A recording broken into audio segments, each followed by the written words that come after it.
those.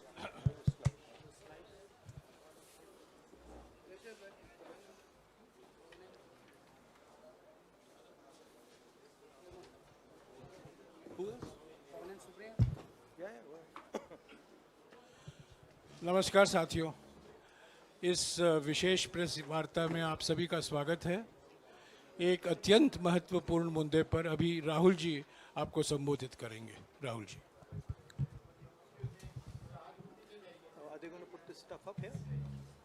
Srivatsa, are you putting this up here? नमस्कार, कैसे हैं? आप थोड़े शेल शॉक्ड लग रहे हो। ये कांग्रेस पार्टी ने क्या कर दिया, कैसे कर दिया? हाँ, अच्छा इसी के कारण है ये। अच्छा ज्यादा लोग आ गए। Okay okay. नहीं देखिए, आज हम बड़ी इंपॉर्टेंट चीज के बारे में आपको कहना चाहते हैं। पहली बार हमने नोट किया कि चुनाव के समय प्रधानमंत्री ने, होम मिनिस्टर ने और फाइनेंस मिनिस्टर ने स्टॉक मार्केट पर टिप्पणी दी। प्रधानमंत्री ने 2-3 बार 4 बार देश को कहा कि स्टॉक मार्केट तेजी से आगे बढ़ने जा रही है। होम मिनिस्टर ने सीधा कहा कि 4 जून को स्टॉक मार्केट आसमान में जाएगी, लोगों को खरीदना चाहिए। और यही मैसेज फाइनेंस मिनिस्टर ने दिया। फर्स्ट, ये आज थोड़ा हम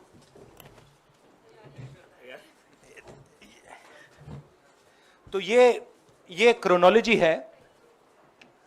अमित शाह कहते हैं बाय शेयर्स बिफोर 4 जून। 19 में नरेंद्र मोदी जी कहते हैं stock market will break records on June 4। फिर 28 मई को रिपीट करते हैं। 1 जून मीडिया झूठे एग्जिट पोल रिलीज करती है। बीजेपी का ऑफिशियल जो इंटरनल सर्वे था वो उनको 220 सीट दे रहा था। तो ये इंफॉर्मेशन बीजेपी के लीडर्स के पास था। इंटेलिजेंस एजेंसीज ने 200 और 220 के बीच में सरकार को बताया था कि उनकी सीट्स आ रही हैं। 3 जून को स्टॉक मार्केट सारे रिकॉर्ड तोड़ देता है और 4 जून को खटाक से स्टॉक मार्केट अंडरग्राउंड चला जाता है।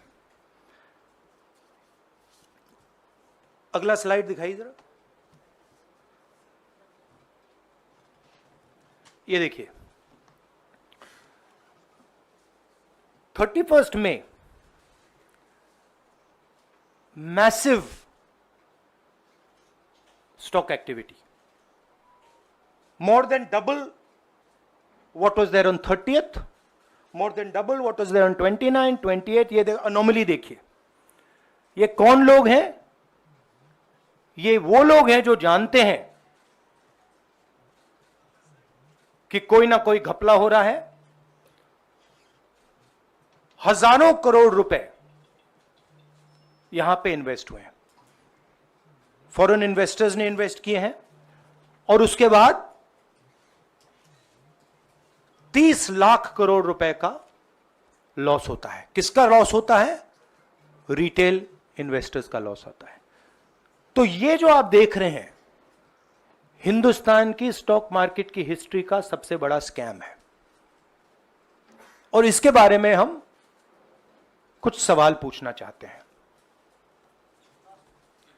पहला सवाल, why did PM and HM give specific investment advice to the 5 crore families investing in the stock market? Is it their job to give investment advice? Second, why both interviews were given to the same media house owned by the same business group, which is also under SEBI investigation for manipulating stock market. Third, what is the connection between the BJP, the fake exit pollsters, and the dubious foreign investors who invested one day before the exit polls were announced and made a huge profit at the cost of 5 crore families? We demand a JPC into this. We are absolutely convinced that this is a scam. Somebody has made thousands of crores of rupees at the cost of Indian retail investors, and the Prime Minister and the Home Minister have given an indication to buy. And this is a criminal act. So we demand today a joint parliamentary committee to investigate this. मैं हिंदी में बोल देता हूं, प्रधानमंत्री ने देश की जनता को इन्वेस्टमेंट एडवाइस क्यों दी और 5 करोड़ परिवारों को जो इन्वेस्ट करते हैं उनको प्रधानमंत्री ने, होम मिनिस्टर ने स्टॉक खरीदने का आदेश क्यों दिया? दूसरा, दोनों इंटरव्यूज जो किए गए थे वो अदानी जी के जो चैनल्स हैं उनको दिए गए थे, उन पर सेबी का इन्वेस्टिगेशन हो रहा है, तो उन चैनल्स का क्या रोल है? और बीजेपी के बीच में जो फेक एग्जिट पोलस्टर्स हैं और ये जो फॉरेन इन्वेस्टर्स हैं, इनके बीच में क्या कोई रिश्ता है? और अगर रिश्ता है तो क्या है? हम जेपीसी चाहते हैं, हम इन्वेस्टिगेशन चाहते हैं और देश इसकी सच्चाई जानना चाहता है। धन्यवाद। शुक्रिया राहुल जी। साथियों, अभी अभी राहुल जी ने आपको स्पष्ट तरीके से क्रोनोलॉजी समझ लिया है। बार बार गृह मंत्री कहते थे अब क्रोनोलॉजी समझिए। आज राहुल जी ने देश को क्रोनोलॉजी समझाया है। इसके ऊपर अगर आपके सवाल हैं तो एक एक करके आप पूछेगा, एक एक करके पूछेगा। I haven't said the chronology in English, so I'll say the chronology in English. 13th May 2024, the Home Minister says, buy shares before 4th of June. This is a clear indication to retail investors and others to buy stock. 19th May, for the first time, and then repeatedly until the 28th May, the Prime Minister says that the stock market is going to break records on 4th June. Finally, on 1st June, completely fictitious exit polls are released. These investors are given a completely wrong impression. And on the 3rd of June, as we all know, the stock market breaks all records and then crashes on the 4th of June. Whoever has made money as the stock market rose and also as the stock market crashed. And we are interested in having a joint parliamentary committee, a JPC, to investigate the role of the Prime Minister, the role of the Home Minister, role of BJP members, and also those people who have done these fake exit polls. And finally, we want to understand who are the people, these foreign investors, who did these trades. So we want an investigation for that. शुक्रिया राहुल जी। हाँ Sanjay.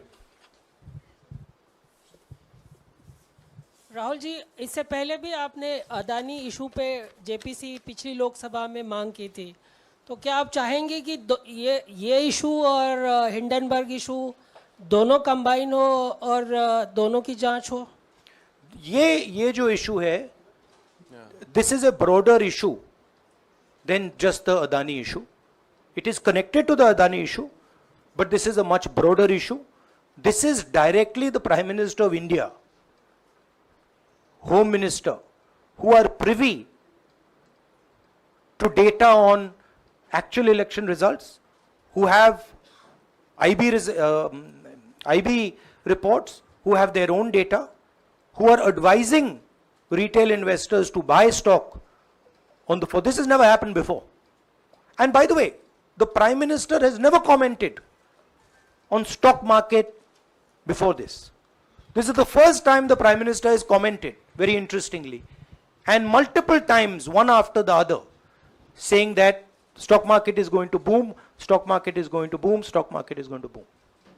And at the same time, he has information that the exit polls are wrong. He has information that he knows what is going to happen because he has IB data and he also has his own party data.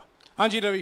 Rahul ji, मेरा सवाल यही है कि जी news ने भी ये सारी चीज बताई है जनता को कि कई चैनलों ने मिलकर ये सब चीज किया है, जिस तरह से एग्जिट पोल करके लोगों को गुमराह किया है, जिस तरह से शेयर बाजार में सारा कुछ हुआ है, जी न्यूज़ ने भी इस मामले को उठाया है और बताया है। और आपके कहने का सीधा अर्थ है कि अडानी को इसका फायदा उठाने के लिए किया गया है? नहीं, मेरा कहने का ये अर्थ है कि उसमें अदानी इन्वॉल्व हो सकता है, मगर ये अदानी से बहुत बड़ी चीज है। इसमें बीजेपी के सबसे बड़े नेताओं ने कहा है, रिटेल इन्वेस्टर्स को मैसेज दिया है कि आपको स्टॉक खरीदना चाहिए।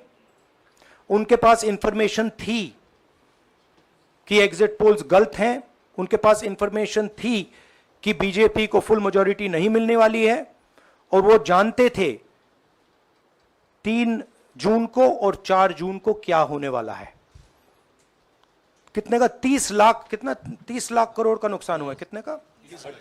30 लाख करोड़ रुपए का नुकसान हुआ है और हजारों लाखों करोड़ रुपए का चुने हुए लोगों को फायदा हुआ है।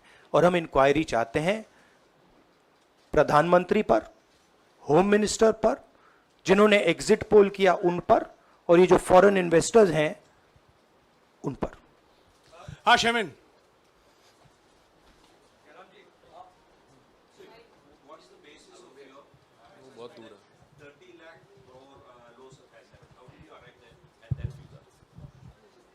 Do you want to explain it?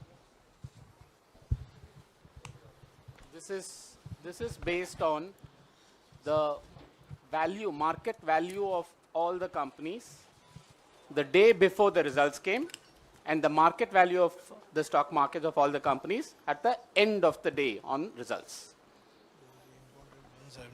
हाँ संजीव, एक minute Sanjeev. Rahul ji, you've talked about, are you alleging the involvement of the Prime Minister and the Home Minister? Yes. And whose money is it? Yes, Are you that, saying that it is what I their am money? saying. I am saying that people very high up in the BJP have carried out this scam. I am saying they had partners who carried out these exit polls. We would like to know if these exit polls were actually carried out, if people were actually sent out. And we'd also like to know the methodology of these polls. We'd like to understand who these investors are. We have some sense of who these investors are. So we are not just speaking out of the air. We are confident that if an investigation is done, interesting things will be revealed. And we think the Prime Minister and Home Minister are directly involved in this. हाँ सिद्धार्थ।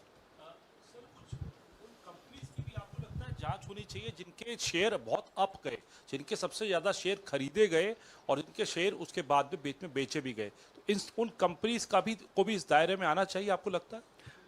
हमारा कहना है कि यहाँ पे बड़ा clear है कि स्कैम हुआ है। प्रधानमंत्री ने डायरेक्टली कहा है, होम मिनिस्टर ने डायरेक्टली कहा है, इंडिकेट किया है जनता को कि स्टॉक मार्केट ऊपर जाएगी। होम मिनिस्टर ने तो साफ कह दिया कि खरीदना चाहिए। और जब प्राइम मिनिस्टर और होम मिनिस्टर और फाइनेंस मिनिस्टर ऐसी बात करते हैं तो उसका रिएक्शन आता है, लोग उसको बिलीव करते हैं। तो बिल्कुल क्लियर है कि इन 3 लोगों ने कहा है। यह भी क्लियर है कि इनको मालूम था कि रिजल्ट 400 का नहीं है, 300 का भी नहीं है। तो ये हम पता लगाना चाहते हैं, उसमें आप जो कह रहे हो वो भी शामिल है। राहुल जी, ब्रह्म प्रकाश दुबे, इंडिया डेली लाइफ से। मेरा सवाल यह है कि जो आपने बताया है इतना बड़ा स्कैम है, पहले भी आपने कई मामले उठाए हैं, जेपीसी की मांग पहले नहीं मांगी गई है, तो क्या आपने कहा ये आपराधिक मामला है, क्या कोर्ट में जाएंगे या पुलिस में शिकायत दर्ज करेंगे, क्योंकि आप कह रहे हैं बहुत बड़ा घोटाला है ये? नहीं भैया, मैंने अभी आपको शिकायत दर्ज करेंगे क्योंकि आप कह रहे हैं बहुत बड़ा घोटाला है ये? नहीं भैया, मैंने अभी आपको बोला हम जेपीसी डिमांड कर रहे हैं, इन्वेस्टिगेशन डिमांड अगर कर रहे नहीं हैं। मांगते तो पुलिस में, कोर्ट में जाएंगे? जो भी करना है करेंगे, बट हम आपको ये इन्फॉर्मेशन दे रहे हैं कि ये जो हुआ है ये नॉर्मल चीज नहीं है। इसमें प्रधानमंत्री ने इंडिकेशन दिया है, होम मिनिस्टर ने इंडिकेशन दिया है, फाइनेंस मिनिस्टर ने इंडिकेशन दिया है, अदानी जी के चैनल्स के थ्रू इंटरव्यूज किए हैं, और फाइनली लोगों ने इन्वेस्ट किया है, लोगों ने फाइनेंशियल एक्शन लिया है, कंपनीज ने शेयर खरीदे हैं।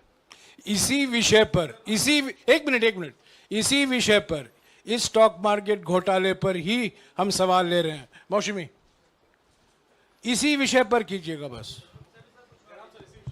एक मिनट, आ रहा हूं यार, एक मिनट। राहुल जी, एक करके आ रहा हूं यार। राहुल जी, हम लोग ने पहले भी देखा है कि आप लोग ने कई बारी जब सेशन होता है तो सत्ता पक्ष और विपक्ष आमने सामने होता है, जेपीसी की मांग होती है और सेशन पे सेशन वॉश आउट हो जाते हैं और जनता का पैसा वेस्ट होता है। तो क्या आपको ये तो लगता है बीजेपी की लाइन है।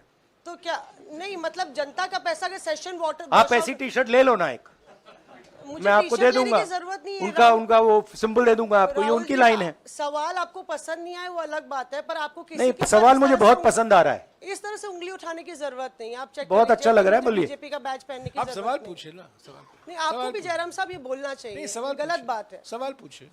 मेरा बस ये सवाल था कि जेपीसी की मांग पे कई बारी कामकाज ठप हो जाता है, तो क्या आपको लगता है कोई और भी राह आप लोग सड़क की राह इख्तियार कर सकते हैं, क्योंकि ये आम आदमी का पैसा है? हम जनता को एक रियलिटी बता रहे हैं कि यहाँ पे क्लियरली एक स्कैम हुआ है।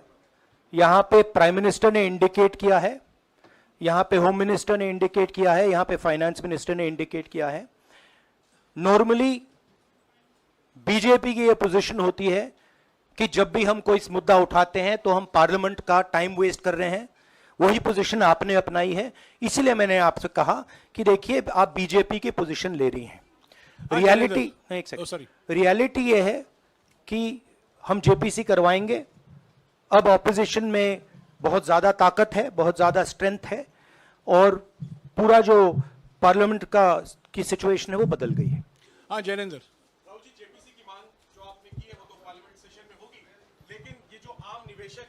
देश भर के जिनका 30 लाख करोड़ डूबा है, उनमें कर्नाटक के, तेलंगाना के, हिमाचल के भी लोग होंगे। तीनों राज्यों में आपकी सरकार है, क्या राज्य की जो जांच एजेंसी है उसके जरिए आप जो उन राज्यों के निवेशकों का कम से कम पैसा डूबा है, ये जो आप पूरे नेक्सस की बात आप कर रहे हैं, गुमराह करने की बात कर रहे हैं, क्या वहां से कोई कार्रवाई की हम उम्मीद कर सकते हैं? सोचा जा सकता है, बट ऐसी चीज के लिए शायद जेपीसी सही औजार होगा। हाँ Ranjita, last question, Ranjita, okay, Mohit is asked, Ranjita यार आप पूछते रहे। मोहित चलो। आपको ऐसे सर मैं is upset with me. Sir मैं मोहित, आपने चमत्कार किया, पूछ लीजिए। सर मैं मोहित हूँ, न्यूज नेशन से। नहीं जानता सर लगातार पिछली घोटालों में भी आपने जेपीसी की बात की थी, आपने हर जांच की बात की, और ये एक बड़ा घोटाला सामने आया, इसमें भी आप जेपीसी की मांग कर रहे हैं। कितनी उम्मीद है कि लोग जेपीसी की ये लागू करेंगे? आपको क्या लगता है कि ये जेपीसी लागू करने वाले, अगर नहीं करेंगे फिर क्या करेंगे आप लोग? नहीं, हम प्रेशर लगाएंगे, डालेंगे, बट मुझे लगता है कि जो पहले राजनीतिक सिचुएशन थी, जिस इम्प्यूनिटी के साथ प्रधानमंत्री पहले काम करते थे, मुझे लगता है वो अब खत्म हो गया है, तो दूसरा नतीजा आएगा। राहुल जी, ये आखिरी है क्या, और दो लेंगे? ये आखिरी है, आखिरी नहीं, आखिरी हो गया, इन्होंने कह दिया आखिरी। ओके रंजीता।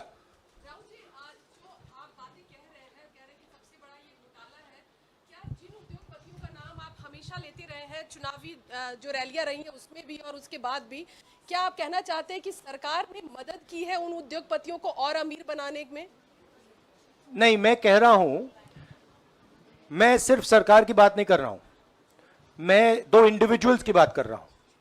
प्रधानमंत्री ने और हिंदुस्तान के सब रिटेल इन्वेस्टर्स जिनको नुकसान हुआ है, मैं आपसे बोल रहा हूं, आपको यह बात समझ आ जाएगी।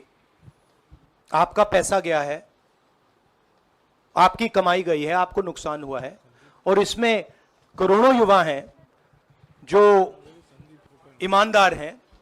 तो नरेंद्र मोदी जी ने, अमित शाह जी ने आपको मैसेज दिया कि 4 तारीख को स्टॉक मार्केट आसमान छुएगी, और आपने उन पर भरोसा किया। मगर सच्चाई यह थी कि नरेंद्र मोदी को मालूम था कि 4 जून को स्टॉक मार्केट आसमान नहीं छुएगी। 4 जून को स्टॉक मार्केट का जबरदस्त नुकसान होने जा रहा है, क्योंकि उनके पास इंटेलिजेंस की रिपोर्ट थी और बीजेपी का जो इंटरनल असेसमेंट था 220 सीट का, वो उनके हाथ में था। तो मेरा यह सवाल है, और मैं आपसे इन्वेस्टर से कहना चाहता हूं कि आपको जो चोट पहुंची है, जो आपको दर्द हुआ है, वो चोट नरेंद्र मोदी जी और अमित शाह के बयान ने आपको पहुंचाई है। और हजारों करोड़ रुपए किसी ना किसी ने चोरी किए हैं, वो आपके जेब से गए हैं, रिटेल इन्वेस्टर्स के जेब से गए हैं। तो मैं चाहता हूं, आपके लिए बोल रहा हूं, मैं आपके लिए बोल रहा हूं कि इन्वेस्टिगेशन होना चाहिए, पता लगाना चाहिए कि प्रधानमंत्री जी ने, होम मिनिस्टर ने आपको यह गलत इंफॉर्मेशन क्यों दी, और ये कौन लोग हैं, इन्वेस्टर्स जो हैं, फॉरेन इन्वेस्टर्स हैं, जिन्होंने इस दिन फायदा उठाया। ये देखिए ग्राफ है, ये रेड चार्ट जो है, इसको देख लीजिए। ये नॉर्मल ट्रेडिंग है, ये नॉर्मल ट्रेडिंग है, ये ग्रे वाली नॉर्मल ट्रेडिंग है, और ये जो ट्रेडिंग है, ये अबनॉर्मल ट्रेडिंग है, ये 2-3 गुना है, और फिर ये हुआ है नुकसान।